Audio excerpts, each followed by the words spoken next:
கர்த்தருடைய பரிசுத்த நாமத்து மகிமை. ஆண்டவர் ரட்சகருமாக இருக்கிற இயேசு கிறிஸ்துவின் நாமத்தினால் வார்த்தையில் ஜீவனுள்ளவரே என்கிற செய்தி வேளையிலே உங்களை சந்திப்பதில் மிகுந்த சந்தோஷம். கர்த்தருக்கு மகிமை. இந்த 4வது வாரத்தில் வந்திருக்கிறோம். ஆண்டவர் இந்த மாதத்தின் கடைசி நாட்களிலே கிருபையாய் நம்மை கொண்டு வந்திருக்கிறார். கர்த்தருக்கு கொடான கோடி ஸ்தோத்திரம். ஆண்டவருக்கு பிரியமானதை செய்ய நம்ம ஒப்பு கொடுப்போம். நம்முடைய மனசும் மாம்சையும் விரும்புகிறதையே நாம் நிறைவேற்றுகளா இல்லாமல் தேவ சித்தத்திற்கு அர்ப்பணிக்கிற ஒரு வாழ்வை தேவனிடத்தில் நாம் கேட்போம். கர்த்தர் உங்களை ஆசீர்வதிப்பார். கர்த்தருக்கு மகிமை உண்டாகட்டும். கர்த்தருக்கு ஸ்தோத்திரம். நாம் தியானிக்கக்கூடியதான ஆசீர்வாதமான தலைப்பு வசனம் திருப்பிக் கொள்ளுங்க. எபிரேயருக்கு எழுதின நிருபம் இந்த மாத தலைப்பு 11வது அதிகாரத்திலே நாம் தியானித்து வருகிறோம். 29வது வசனத்தில், விசுவாசத்தினாலே அவர்கள் சிவந்த சமுத்திரத்தை உலர்ந்த தரையை கடந்து போவது போல கடந்து போனார்கள். எகிப்தியர் அப்படி செய்ய துணிந்து அமிழ்ந்து போனார்கள் என்று சொல்லி நாம் என்ன செய்கிறோம் பாருங்கள். கர்த்தருக்கு மகிமை உண்டாகட்டும். ஜெபிப்போம். பரிசுத்தமும் கிருபையும் நிறைந்த எங்கள் அன்பின் பிதாவே, இயேசு கிறிஸ்துவின் நாமத்தினால் உம்மை ஸ்தோத்திரிக்கிறோம். நாங்கள் வாசித்த நம்முடைய வேத வசனத்துக்காக ஸ்தோத்திரம். எங்களோடு நீர் இடைபடுங்க அப்பா. உங்களுடைய வார்த்தையை அனுப்புங்க. ஒவ்வொருவருக்கு ஏற்ற வார்த்தை இருதயத்தை குணமாக்க, திடப்படுத்த, அவர்களை ஸ்திரப்படுத்த, அவர்களுக்கு வைராக்கியத்தை கொடுக்க ஆண்டவர் நீங்கள் பேசுங்க. ஆண்டவரே, நீ பேசுகிற தெய்வம். இங்கு செல்லுவோம் ஆண்டவரே, ஜீவவசனம் உம்மிடத்திலவா இருக்கிறது என்று சீசர்கள் சொன்னார்களே, நீர் உம்முடைய வார்த்தையை அனுப்புங்க. ஆசீர்வதிங்க. உம்முடைய வார்த்தையை சொல்லவோ எழுத்தை சுமக்கவோ தகுதியே கிடையாதப்பா. நீங்கள் பேசுங்க. மகிமை கனம் துதி எல்லாம் இயேசுவுக்கு செலுத்துகிறோம். இயேசு கிறிஸ்துவின் நாமத்தில் வேண்டி ஜெபிக்கிறோம் ஜீவனுள்ள நல்ல பிதாவே. ஆமென் ஆமென். அல்லேலூயா. கர்த்தருக்கு மகிமை உண்டாகட்டும். உங்களுடைய ஜெப குறிப்புகள் என்ன இருந்தாலும் நீங்கள் எங்களுக்கு தெரியப்படுத்துங்க. ஃபோன் பண்ணலாம், செய்தியில் உங்களுக்கு அதாவது வாட்ஸ்அப்லையாவது மெசேஜ்லையாவது அனுப்பி வைங்க. தொடர்ந்து ஜெபம் பண்ணுறோம். எங்களுக்காகவும் தொடர்ந்து ஜெபம் பண்ணுங்க. கர்த்தர் உங்களை ஆசீர்வதிப்பார். ஆமென். அல்லேலூயா. கர்த்தருடைய நாமம் மகிமைப்படுவதாக. நாம் இந்த மாத ஆசீர்வாதத்துக்காக தியானிக்கிறதான வார்த்தை என்ன பாருங்கள். எபிரேயர் 11வது அதிகாரம் 29வது வசனத்தில், விசுவாசத்தினாலே அவர்கள் சிவந்த சமுத்திரத்தை உலர்ந்த தரையை கடந்து போவது போல கடந்து போனார்கள். எகிப்தியர் அப்படி செய்ய துணிந்து என்ன செய்தார்கள்? அமிழ்ந்து போனார்கள். முழு வசனத்தையும் நாம் தியானிக்கலை. ஒரே ஒரு வார்த்தை, அவர்கள் கடந்து போனார்கள். சிவந்த சமுத்திரத்தை என்ன செய்தார்கள்? கடந்து போனார்கள். அதை தான் நம்ம தியானித்து வருகிறோம். அவர்கள் சிவந்த சமுத்திரத்தை கடந்து போக வைக்கிறதுக்கு கர்த்தர் அவர்களை விடுதலையாக்கினார். அவர்களுக்காக யுத்தம் பண்ணினார். கர்த்தருக்கு மகிமை உண்டாகட்டும். 3வது, அவர்களை சிவந்த சமுத்திரத்தில் கடந்து போக வைக்கிறதற்கான காரணம் அவர்களை சுற்றி வர வைக்கிறதற்காக செய்தார் என்று 3 காரணத்தை பார்த்தோம். 4வது, இன்னைக்கு 4வது வாரத்தில் ஒரு காரியத்தை நம்ம பார்க்க இருக்கிறோம். கர்த்தருடைய பரிசுத்த நாமத்திற்கு மகிமை உண்டாவதாக. என்ன? கர்த்தருக்கு ஸ்தோத்திரம். வாசிப்போம். தேவநாமம் மகிமைப்படத்தக்கதாக நாம் அறிந்ததான வசனம் சங்கீதங்களின் புஸ்தகம் 136வது சங்கீதத்தில், சிவந்த சமுத்திரத்திலே வழியாக இவர்களை கர்த்தர் கடந்து போக பண்ணியதற்கான காரணம் என்ன? அறிந்ததான வார்த்தை சங்கீதம் 136வது சங்கீதம். வாசித்து பாருங்கள். இதிலே அந்த வார்த்தை அதாவது உரைக்கப்பட்டிருக்கிறதே நம்ம பார்க்கிறோம். என்ன? வாசிப்போம். கர்த்தருக்கு மகிமை உண்டாகட்டும். பாருங்கள், 13வது வசனத்திலிருந்து பாருங்கள். சிவந்த சமுத்திரத்தை 2ஆக பிரித்தவரை துதியுங்கள், அவர் கிருபை என்றும் உள்ளது. அது நடுவே இஸ்ரவேலை கடந்து போக பண்ணினவரை துதியுங்கள், அவர் கிருபை என்றும் உள்ளது. பார்வோனையும் அவன் சேனைகளையும் சிவந்த சமுத்திரத்தில் கவிழ்த்து போட்டவரை துதியுங்கள், அவர் கிருபை என்றும் உள்ளது. அதுக்கப்புறம், அவர் தம்முடைய ஜனங்களை வனாந்தரத்தில் நடத்தினவரை துதியுங்கள், அவர் கிருபை என்றும் உள்ளது. கவனிங்க, சிவந்த சமுத்திரத்தை அவர்கள் கடந்து போனார்கள், விடுவித்து அவர்களுக்காக யுத்தம் பண்ணி அவர்களை சுற்றி வர செய்து, 4வதாக என்ன பாருங்கள், கர்த்தருக்கு மகிமை உண்டாகட்டும், அவர்கள் மேல் வைத்த கிருபை என்றும் உள்ளது என்று அவர்கள் என்ன செய்ய வேண்டும்? அறிந்து கொள்ள வேண்டும். கர்த்தருக்கு மகிமை உண்டாகட்டும். நல்ல கவனிங்க. உங்கள் மேலேயும் என் மேலேயும் கர்த்தர் என்ன வைத்திருக்கிறார்? கிருபை வைத்திருக்கிறார். ஐயா, இந்த கிருபைக்கு அளவே இல்லையா? கர்த்தருக்கு மகிமை உண்டாகட்டும். இந்த கிருபையை நிறைய பேர் நிறுத்து பார்க்குறாங்க. இந்த கிருபைக்கு நிறைய பேர் அளவு சொல்கிறாங்க. அதெல்லாம் நீங்கள் என்ன செய்ய வேண்டாம், ஏற்றுக்கொள்ளாதீங்க. கர்த்தருக்கு மகிமை உண்டாகட்டும். ஏனென்றால் கிருபைக்கு அளவே இல்லை அப்படின்னு சொல்லிட்டு இன்றைக்கி கிருபையின் உபதேசம் என்று சொல்லி என்ன செஞ்சுருக்கிறாங்க? புறப்பட்டிருக்கிறாங்க. கர்த்தருக்கு ஸ்தோத்திரம். நல்ல கவனிங்க. அதில் அந்த காரியம் என்னன்னு கேட்டிங்கன்னா, கிருபையின் உபதேசத்தில் நீங்கள் என்ன பாவம் செய்தாலும் கர்த்தர் உங்களை வெறுக்க மாட்டார். என்ன குறைகள் இருந்தாலும் உங்களை ஆண்டவர் உங்களை ஒதுக்க மாட்டார், அவர் உங்களை சேர்த்து கொள்வார் என்று சொல்லி என்ன செய்கிறாங்க சொல்கிறாங்க. அதுலேயும் ஒரு வரையறை இருக்கிறது. யோசித்து பாருங்கள். கர்த்தருக்கு மகிமை உண்டாகட்டும். என்ன பாவம் செய்தாலும், என்ன அக்கிரமம் செய்தாலும், என்ன அருவருப்பு செய்தாலும் சொல்லி துன்மார்க்கத்தையே சொல்கிறாங்களே ஒழிய அவங்க வேறு எதையும் என்ன செய்யலை சொல்லலை. நல்ல கவனிங்க. அதுலேயும் தவறு இருக்குது. என்னன்னு கேட்டால், அருவருப்பானதையும் குறைகளையும் குற்றங்களையும் துன்மார்க்கத்தை செய்கிறவர்களையும் கர்த்தர் என்ன செய்ய மாட்டார், அவங்க ஒரு நாள் தள்ள மாட்டார். அவங்களுக்கும் அதாவது அவங்களையும் ஆசீர்வதிப்பார், அவங்களையும் ஆண்டவர் உயர்த்துவார். அவன் பண்ணுறதெல்லாம் பண்ணாலும் அவனை உயர்த்தினது தான் அப்படின்னு என்ன செய்கிறாங்க சொல்கிறாங்க. கர்த்தருக்கு மகிமை உண்டாகட்டும். அதுலேயும் ஒரு வரையறை இருக்கிறது. ஆண்டவர் அதுலேயும் என்ன கிடையாது, வரையறை கிடையாது. கர்த்தருக்கு ஸ்தோத்திரம். கர்த்தருக்கு மகிமை உண்டாகட்டும். துன்மார்க்கனை பண்ணதும் இல்லை, பரிசுத்தமாக இருக்கிறவனையும் துன்மார்க்கமாக இருந்தவனையும் எல்லாரையும் பரிசுத்தமாக்கி கர்த்தர் ஆசீர்வதிப்பார். நல்லா கவனிக்கிறீங்களா? கர்த்தருக்கு மகிமை உண்டாகட்டும். ஏனென்றால் சுயத்தில் இன்னைக்கு நான் நீதி செய்கிறேன், சுய மாம்சத்தில் நான் உண்மையாக இருக்கிறேன்னு சொல்கிறவங்க இன்றைக்கி ஒரு குரூப் இருக்கிறாங்க பாருங்கள். அவங்க அநேக கர்த்தருக்கு ஸ்தோத்திரம் மாம்சத்தை அடக்கக்கூடிய காரியங்களை செய்கிறாங்க. இன்றைக்கும் நீங்கள் பார்த்தீங்கன்னா அநேக அதாவது கர்த்தருக்கு ஸ்தோத்திர தெய்வ வழிபாடுகளில் இந்த முறைமைகள் காணப்படுகிறது. புத்த மதத்தில் இருக்கிறது. இன்னும் அதாவது மற்ற ஆசனங்கள் வழியாக என்ன செய்கிறாங்க சொல்லிக் கொடுக்குறாங்க. யோகா இப்படி அநேக காரியங்களை கொண்டு வந்து சில முத்திரைகள் இதெல்லாம் சொல்லி உங்கள் சரீரத்தை நீங்கள் அடக்க முடியும், உங்களுடைய ஆசைகளை அடக்க முடியும் அப்படிலாம் என்ன செய்கிறாங்க சொல்லிக் கொடுக்குறாங்க. நான் கூட கேள்விப்பட்டேன் சின்ன வயதில், அது எனக்கு சரியாக தெரியல. விவேகானந்தரை குறித்து சொல்லும்போது சொல்லுவாங்க, அவர் கூட அப்படி தான் என்ன செய்தார் இருந்தார், திருமணம் பண்ணாமே இருந்தார், பெண்ணோடு கூடி வாழாமல் இருந்தார், அவர் அடக்கினார், முற்றும் திறந்தார் அப்படின்னு சொல்லலாம் என்ன செய்வாங்க சொல்லுவாங்க. கர்த்தருக்கு ஸ்தோத்திரம். கர்த்தருக்கு வெளிச்சம். அதை குறித்து எனக்கு அவ்வளவாக அது குறித்த ஈடுபாடு இல்லை. கர்த்தருக்கு ஸ்தோத்திரம். ஏனென்றால் அவர் மரித்ததையே, அவர்களை சார்ந்தவர்களே அவர் மரித்ததுக்கு காரணமே என்ன செய்கிறாங்க, அதை அடக்கினதுனால தான் அப்படின்னு சொல்கிறாங்க. தலைக்கு ஏறி என்ன செஞ்சிட்டாரு அப்படிலாம் சொல்கிறவங்க இருக்கிறாங்க. கர்த்தருக்கு ஸ்தோத்திரம். நாம் யாரையும் குறை சொல்ல தேவையில்லைன்னு நான் நினைக்கிறேன். கர்த்தருக்கு மகிமை உண்டாகட்டும்.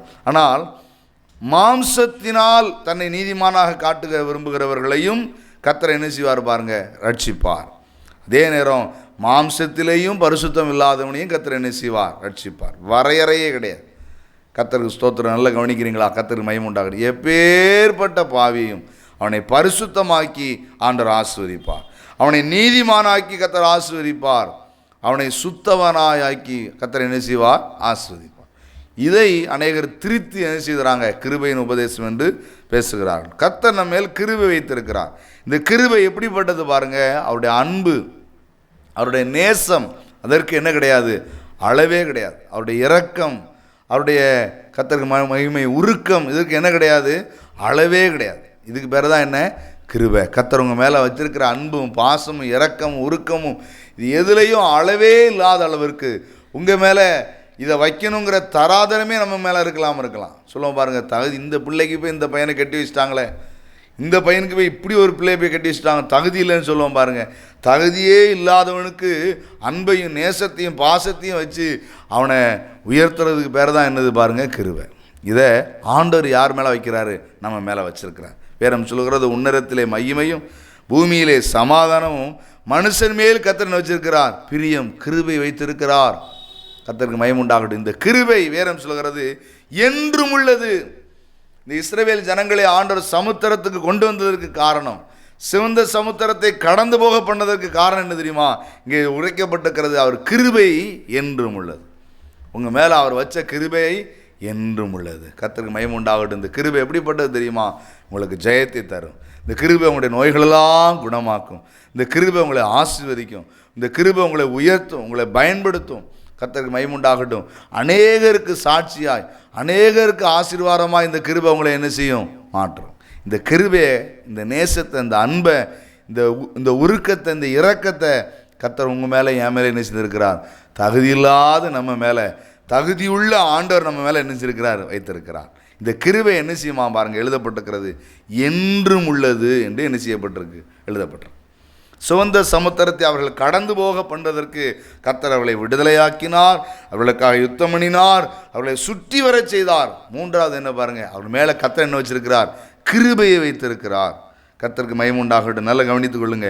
அவர் மேலே கர்த்தர் என்ன வைத்திருக்கிறாராம் பாருங்க, கிருபையை வைத்திருக்கிறார் என்று நாம் என்ன செய்கிறோம் பார்க்கிறோம். கர்த்தருக்கு மகிமை உண்டாகட்டும். இந்த கிருபை அவர்களுக்கு என்ன ஆசீர்வாதத்தை தருகிறது, அந்த அந்த கிருபை அவர்களுக்குள்ளே விளங்கினதான முகாந்தரம் என்ன, இந்த கிருபையினால் அவர்கள் என்ன அறிந்து கொண்டார்கள் என்று நாம் என்ன செய்ய போகிறோம், பார்க்க போகிறோம். கர்த்தருக்கு ஸ்தோத்திரம், கர்த்தருக்கு மகிமை உண்டாகட்டும். திருப்பி கொள்ளுங்க, வாசிப்போம். இங்கே எழுதப்பட்டதான வசனம் என்றும் உள்ளது என்று என்ன செய்வோம் வாசிக்கிறோம். எகிப்திலிருந்து விடுதலையாக்கின கிருபை என்றும் உள்ளது. இனிமேலும் யார் உன்னை அடிமைப்படுத்த வந்தாலும் உன்னை விடுவிக்கிற கிருபை என்றும் உள்ளது. கர்த்தருக்கு மகிமை உண்டாகட்டும். இனிமேலும் உன்னிடத்தில் யார் யுத்தம் பண்ண வந்தாலும் உனக்காக யுத்தம் பண்ணுகிறதற்கு கர்த்தருடைய கிருபை என்றும் உள்ளது. அதே வார்த்தை தான் நமக்கு நினைப்பூட்டுகிறது, கிருபை என்றும் உள்ளது. வாசிங்க, யோசுவாவின் புஸ்தகத்தை திருப்பிக் கொள்ளுங்க, வாசிப்போம். கர்த்தருக்கு மகிமை உண்டாவதாக. கர்த்தருக்கு ஸ்தோத்திரம். வாசிங்க, 24வது அதிகாரத்தில் ஆண்டவர் நமக்கு சொல்லி தந்த ஒரு காரியம் என்ன பாருங்க. 24வது அதிகாரம், பிரைஸ் தி லார்ட், கர்த்தருக்கு ஸ்தோத்திரம். பாருங்க, 6வது வசனத்திலிருந்து பாருங்க. கர்த்தருக்கு மகிமை உண்டாகட்டும்.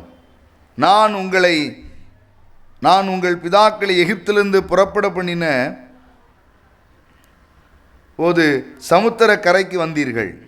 எகிப்தியர் ரதங்களோடும் குதிரை வீரரோடும் என்ன செய்தார்கள், உங்கள் பிதாக்களை சிவந்த சமுத்திரம் மட்டும் பின்தொடர்ந்தார்கள்.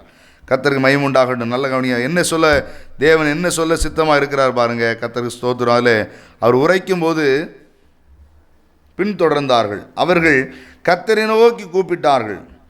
அப்பொழுது அவர் உங்களுக்கும் எகிப்தியருக்கும் நடுவே அந்தகாரத்தை வரப்பண்ணி சமுத்திரத்தை அவர்கள் மேல் புரளச் செய்து அவர்களை மூடி போட்டார். நல்ல கவனிங்க. இப்போ என்ன நடக்குது, கர்த்தர் அவங்களுக்காக என்ன செய்தார், யுத்தம் பண்ணினார். இந்த யுத்தம் பண்ணினார் அப்படிங்கிறது தான் அங்கே நாம் வாசிக்கிறோம் 136ஆம் சங்கீதத்தில், கிருபை என்றும் உள்ளது. அவர் நம்மளுடைய சத்துருக்களை அழித்தார், அந்த கிருபை நமக்கு என்றும் உள்ளது என்று சொல்லி நம்ம என்ன செய்கிறோம், தியானிக்கிறோம். கர்த்தருக்கு மகிமை உண்டாகட்டும். அங்கே அவர் இந்த கிருபை என்றும் உள்ளது அப்படிங்கிறத விளங்குறதற்கு அந்த வார்த்தை அதோட முடியலை பாருங்க. அவர்களை மூடி போட்டார். நான் எகிப்திலே செய்ததை உங்கள் கண்களை என்ன செய்தது, கண்டது. என்ன கண்டது பாருங்க, அவர் நம்மேல் வைத்த கிருபையை ஜனங்களுடைய கண்கள் என்ன செய்தது, கண்டது. கவனிக்கணும். கர்த்தருக்கு மகிமை உண்டாகட்டும். அவர்கள் மேல் தேவன் வைத்த அவருடைய கிருபையை ஜனங்கள் எல்லாரும் என்ன செய்தார்கள், கண்டார்கள். கண்டு இங்கே என்ன நடந்ததான் பாருங்க.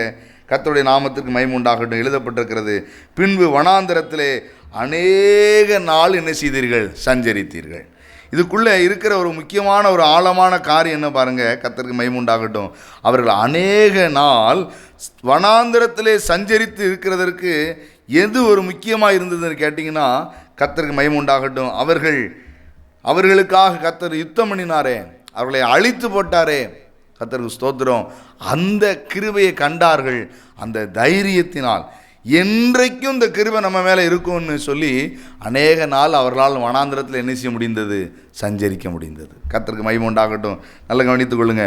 ஆண்டவர் நமக்கு செய்திருக்கிறதான ஒரு ஆசீர்வாதத்தை ஜனங்கள் என்ன செய்தார்கள், கண்டார்கள். கண்டபோது அவங்களுக்கு தெரிஞ்சிருச்சு. என்ன தெரிஞ்சிருச்சு பாருங்க. கர்த்தருக்கு மகிமை உண்டாகட்டும். இவர்களோடு கூட கர்த்தர் இருந்தார், இவர்களை நடத்தினார், அவர்களை கர்த்தர் என்ன செய்வார், இன்னும் நடத்துவார்னு சொல்லி அவங்களால வனாந்திரத்தில் என்ன செய்ய முடிந்தது, தங்கி இருந்த முடிந்தது. இதை நீங்கள் எப்படி விளங்கி கொள்ளலாம், வாசிங்க. யோசுவாவின் புஸ்தகத்தில் 2வது அதிகாரத்தை பாருங்கள். அங்கேயும் இந்த சம்பவத்தில் சில காரணங்கள் அங்கே உரைக்கப்பட்டிருக்கிறது. என்ன வாசிப்போம். 2வது அதிகாரம் பாருங்கள். கர்த்தருக்கு மகிமை உண்டாகட்டும். 9வது வசனத்திலிருந்து பார்ப்போம்.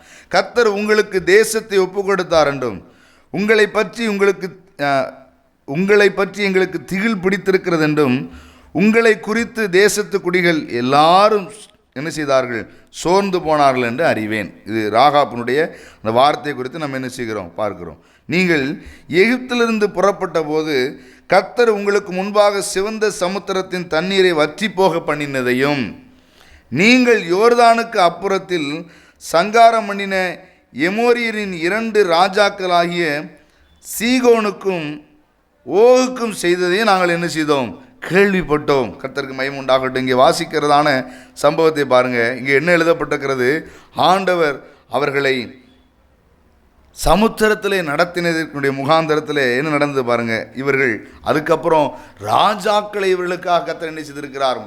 அப்போ அந்த கிருபை அவர்கள் மேலே இருந்தபடியினால அவங்க வனாந்தரத்தில் பிரயாணப்பட இந்த சமுத்திரத்திலே அவங்க கடக்கும்போது அவங்க மேலே இருந்த கிருபை வனாந்திரத்திலேயும் அவங்க மேலே இருக்கிறது அப்படிங்கிற தைரியத்தை அவர்களுக்குள்ளே என்ன செய்தது, கொண்டு வந்தது. கர்த்தருக்கு மகிமை உண்டாகட்டும். இதை இதை விளங்கி கொள்கிறதற்கு காரணம் என்னென்னா, கர்த்தருக்கு மகிமை உண்டாகட்டும்.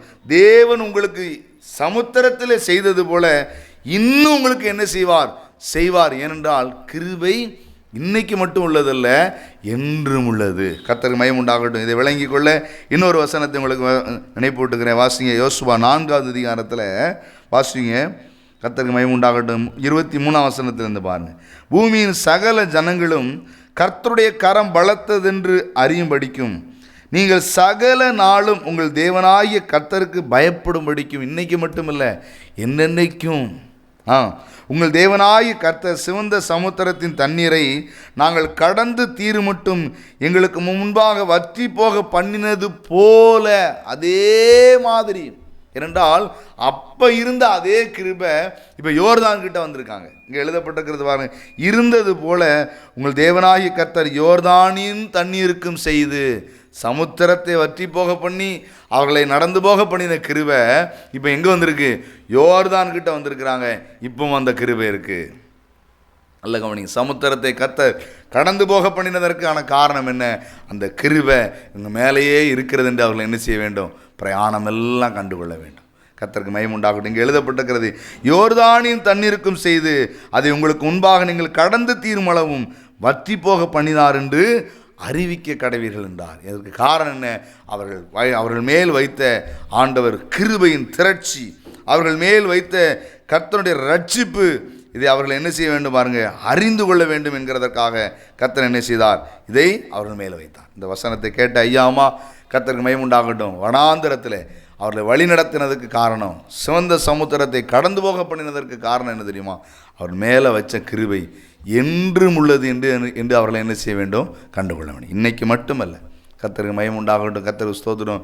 இன்றைக்கி நாம் சுகமாக இருக்கிறோம், இன்றைக்கி நல்லா இருக்கிறேன், நாளைக்கு என்ன ஆகுமோ, நாளான்னைக்கு என்ன ஆகுமோ, என் பிள்ளைகள் என்ன ஆவாங்களோ, வருங்காலம் எப்படி இருக்குமோ நம்ம பயப்படுறோம் பாருங்கள். கர்த்தருக்கு மகிமை உண்டாகட்டும். அவர் கிருபை என்றும் உள்ளது. இந்த தேவன் என்றென்றைக்கும் உள்ள சதா காலங்களுக்கும் அவர் நம்முடைய தேவன். மரண பரியந்த அவர் நம்ம என்ன செய்வார், ஒரு நாள் அவர் உங்களை கைவிட மாட்டார். அவர் உங்களுக்கு சொன்னதை செய்யும் அளவும் உங்களை விட்டு விலகுவதும் இல்லை, உங்களை கைவிடுவதும் இல்லை. ஏனென்றால் அவர் உங்கள் மேல் வைத்த கிருபை பெரியது, ஜீவனை பார்க்கலும் நலமானது. அந்த கிருபை ஒரு நாளும் மாறாதது. நம்முடைய ஆண்டவர் எப்படி மாறாதவரோ அதே போல் அவருடைய கிருபையும் ஒரு நாள் என்ன செய்யாது, மாறாது. அந்த மாறாத கிருபையை உங்கள் மேல் வைத்திருக்கிறார் என்று காண்பிக்கிறதற்காக கர்த்தர் சமுத்திரத்தை என்ன செய்ய பண்ணினார், கடந்து போக பண்ணினார். இந்த மாதத்திலையும் அநேக சமுத்திரத்தை நாம் என்ன செய்ய போகிறோம், கடக்க முடியாதது ஐயா. வாய்க்கால் அல்ல, வாறுகால் அல்ல, சேனல் அல்ல, அதை நாகூர் பக்கம் சானல்மாங்க. அதனால் வாய்க்கால் அல்ல, ஓடை அல்ல, குளம் அல்ல, ஏரி அல்ல, இது சமுத்திரம். கடக்க முடியாததை, தீர்க்க முடியாததை இந்த வாரத்தில் கர்த்தர் என்ன செய்ய போகிறார், தீர்க்க போகிறார். நீங்கள் கடந்து வர போகிறீங்க, தாண்டி வர போகிறீங்க. கர்த்தர் உங்களை நடத்த போகிறார். இதற்கு காரணம் என்ன தெரியுமா, அவர் உங்கள் மேல் வைத்த கிருபை என்றும் உள்ளது. குணமாகாதுன்னு சொன்ன இந்த நோய் குணமாக போகிறது. இந்த கடன் மாறவே செய்யாதுன்னு சொன்னவங்க இந்த கடன் என்ன செய்ய போகுது, மாறப்போகுது. திருந்தவே மாட்டான் என் கணவன், என் பிள்ளை, என் மனைவி, என் குடும்பம்னு நினச்சிட்டு இருக்கிறவங்க நடுவில் ஒரு அற்புதத்தை கர்த்தர் செய்ய போகிறார். என்ன தெரியுமா, சமுத்திரத்தை கடந்து போக வைக்க போகிறார். இந்த கடந்து போக பண்ணுகிறதற்கு காரணம் என்ன, அவர் உங்கள் மேல் வைத்துக்கிற கிருபையை நீங்கள் என்ன செய்ய போகிறீங்க, காண போகிறீங்க. அந்த கிருபை என்றும் உள்ளது என்று அநேகருக்கு நீங்கள் அறிவிக்க போகிறீங்க. கர்த்தர் உங்களை ஆசீர்வதிப்பார். ஜெபிப்போம். எங்கள் அன்பின் பிதாவே, இயேசு கிறிஸ்துவின் நாமத்தினால் உம்மை ஸ்தோத்திரிக்கிறோம். நாங்கள் தியானித்த நம்முடைய வேத வசனத்துக்காக உங்களுக்கு ஸ்தோத்திரம். வார்த்தையை கேட்ட ஒவ்வொரு இருதயத்தில் நீர் கிரியை செய்யுங்க ஐயா. தவித்து கொண்டிருக்கிறாங்க ஐயா, தண்ணீரை கடக்க முடியல, தீயை கடக்க முடியலன்னு தவித்து கொண்டிருக்கிறாங்க. செழிப்பான இடத்துக்கு அவர்களை கொண்டு வாங்க. அவருடைய பாதையை அகலமாக்குங்க ஆண்டவரே. அவர்களுக்கு அற்புதங்களை செய்ய முடியாது நாங்கள் ஜெபிக்கிறோம். தடைகளை நீக்கி போடுகிறவர் முன்னே நடந்து போகிறார் என்று வேறம் சொல்லுகிறதப்பா. உங்களுடைய பிள்ளைகளுக்கு நீர் துணை செய்து நடத்துங்க. உங்களுடைய சமூகம் முன் செல்லட்டும், கோணலானவைகள் நேராகட்டும், கரடுமுடானவைகள் செவையாகட்டும். கர்த்தாவே, நீங்கள் அற்புதத்தை செய்து உங்களுடைய பிள்ளைகளுக்கு நீ சாட்சியாக நிறுத்துங்க. அவர் மேல் வைத்திருக்கிற கிருபை என்றும் உள்ளது என்று அவர்கள் கண்டுகொள்ளட்டும் ஐயா. இந்த கிருபை இறக்கம் தயவு தாங்கட்டும். மகிமை காணான் துதி எல்லாம் இயேசுவுக்கு சொல்கிறது. இயேசு கிறிஸ்துவின் நாமத்தினால் வேண்டி ஜெபிக்கிறோம் ஜீவனுள்ள நல்ல பிதாவே. ஆமேன். அல்லேலூயா. கர்த்தர் உங்களை ஆசீர்வதிப்பார். கர்த்தருக்கு மகிமை.